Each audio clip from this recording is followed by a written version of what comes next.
Giuliani's attorney says the January 6th committee rejected his request to record the interview. First of all, is it common to allow the person being interviewed to record it? And what do you make of the excuse?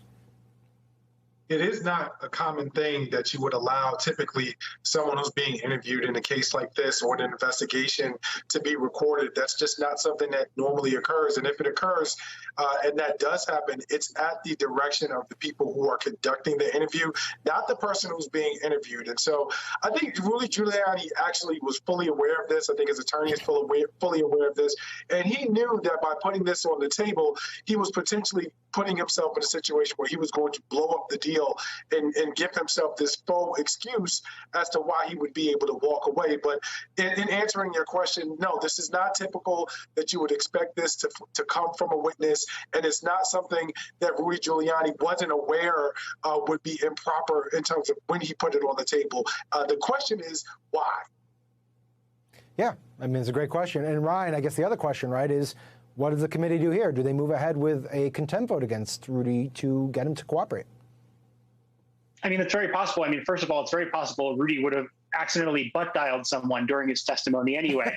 So, he's not exactly the most technologically savvy guy in the world, as a recipient of some of those butt dials myself. I think that, they could move. I think they could move ahead, and it's a little bit less of a difficult question here because, we've had these other instances before.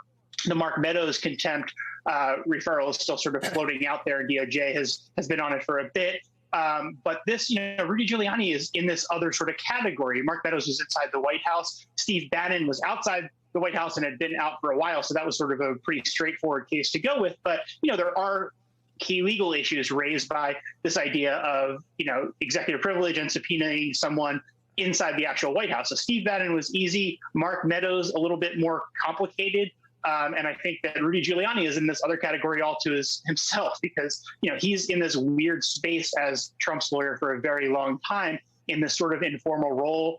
He was not paid, he said at one point. Right. So it's sort of, I think it'll be difficult to figure out exactly how quickly that could go forward with an actual, if a criminal referral comes out of this, how quickly DOJ could potentially move forward with a prosecution.